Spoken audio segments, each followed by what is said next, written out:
Hello guys, எல்லாம் எப்படி இருக்கீங்க? வணக்கம், நான் உங்கள் பிளாக் ஒயிட் ஜோ. இன்றைக்கி அன்னை தெரசா அவங்கள பற்றி தான் நம்ம இன்றைக்கி ஃபுல்லாகவே பார்க்க போகிறோம். ஒரு சில உண்மைகள் எல்லாமே நிறைய இருக்குது. ஒரு சில இது எல்லாருக்கும் தெரிஞ்சிருக்கும், என்ன அப்படிங்கிறது சில இது தெரிஞ்சிருக்கும். அவங்க எங்கே பிறந்தாங்க என்ன அப்படிங்கிறதுலாம் தெரிஞ்சிருக்கும். இருந்தாலும் இந்த தொண்டுங்கிற விஷயத்தில் இவங்க வந்து ஒரு ஒரு எவ்வளோ உயரத்துக்கு தான் போயிருக்காங்கன்னா சொல்ல முடியாத அளவுக்கு இருந்தாங்க. அப்படிப்பட்டவங்களை பற்றி ஒரு சில உண்மை சம்பவங்கள், உண்மையான அவங்கள பற்றின சில உண்மைகள் இதெல்லாம் இருக்குது. அந்த உண்மைகள் என்ன அப்படிங்கிறத பார்க்கலாம்.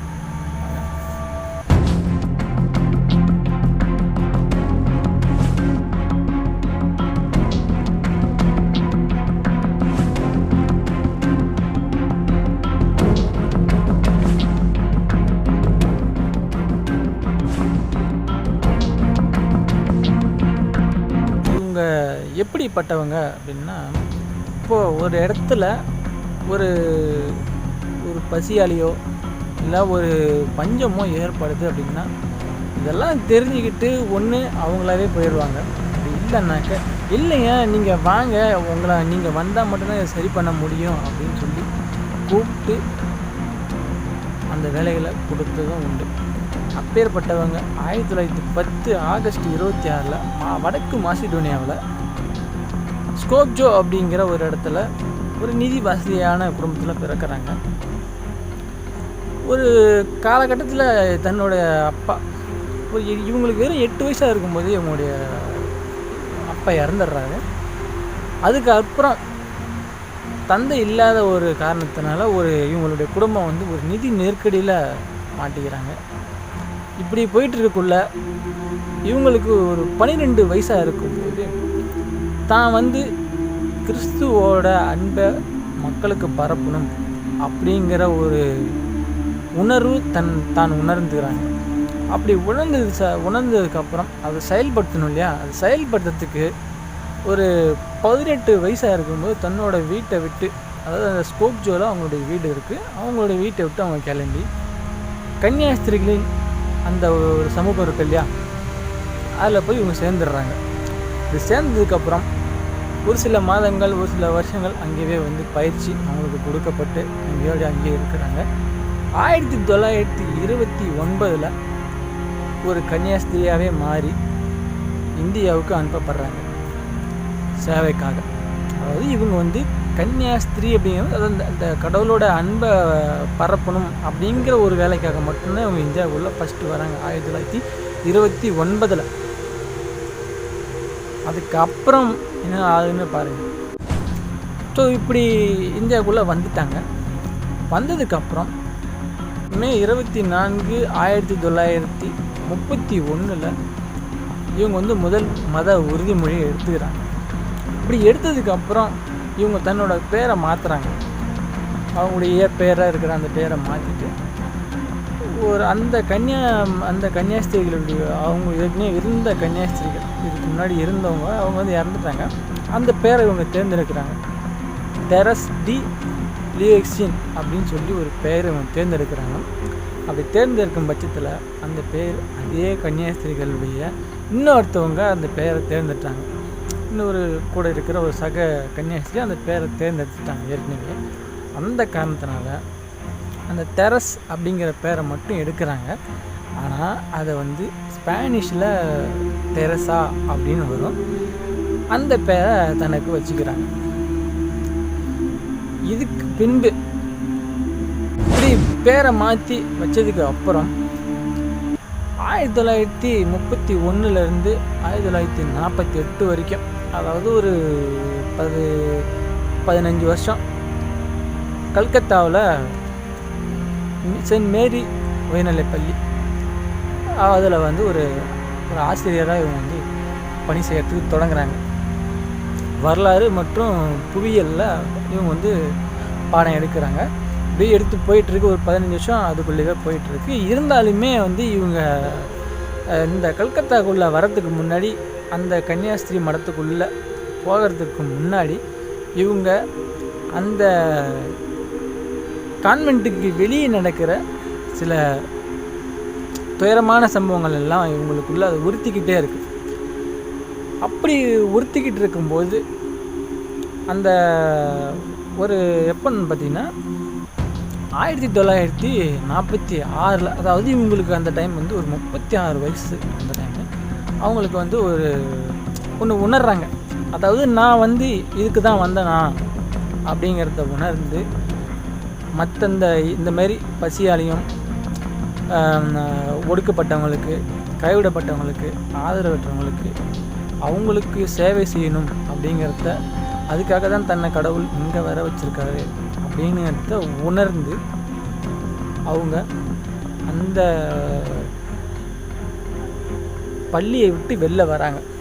அதுக்காக இவர் போய் 1948 அந்த பள்ளி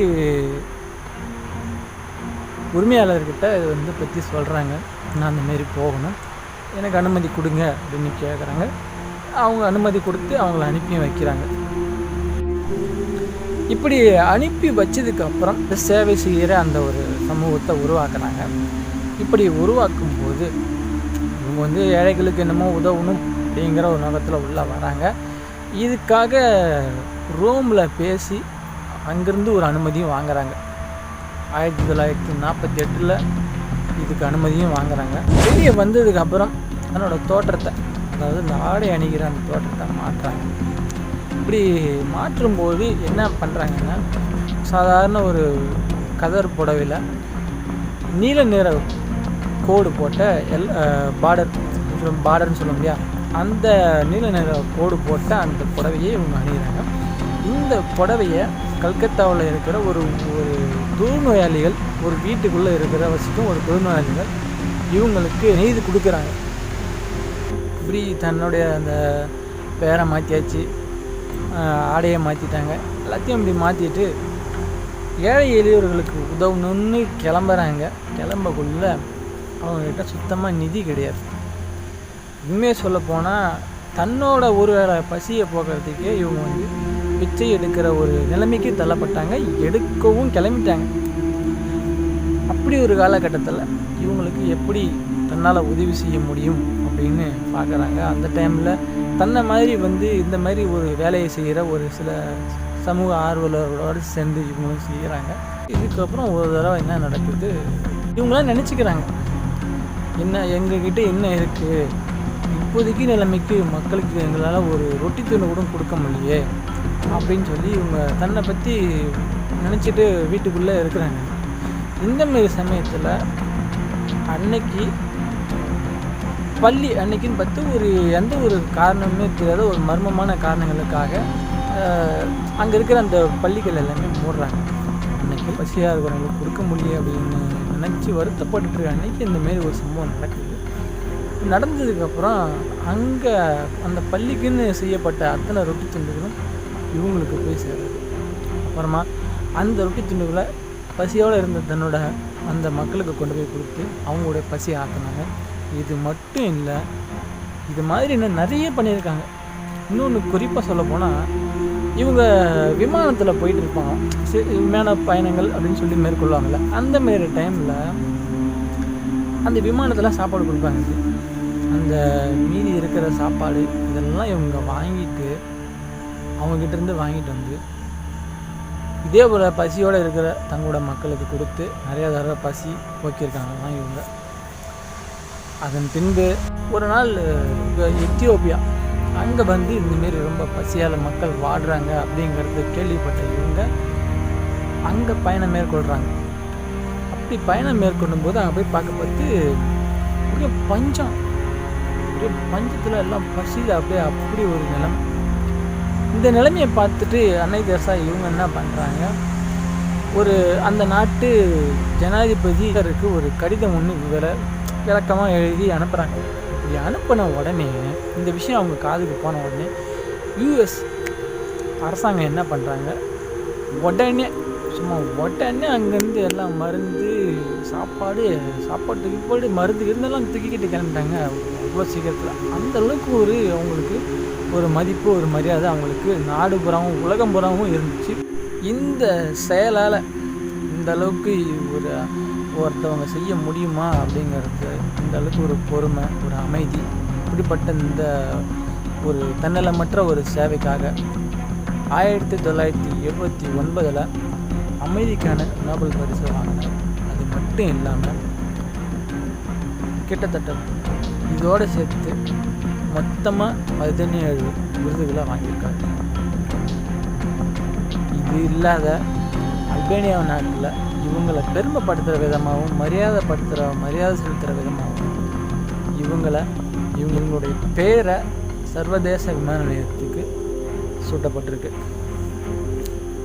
மக்கள் மேலே அளவற்ற உயரம் கொண்ட இவங்களுக்கு 1983 முதல்ல ஒரு மாரடைப்பு ஒன்று ஏற்படுது.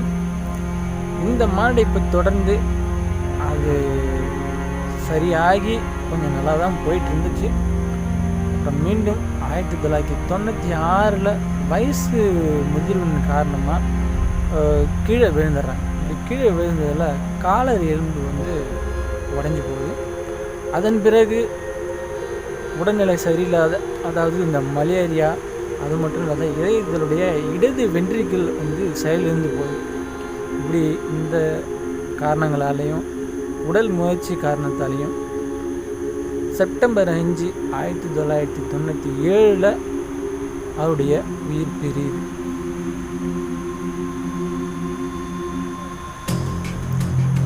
எனக்கு தெரிஞ்ச வரைக்கும்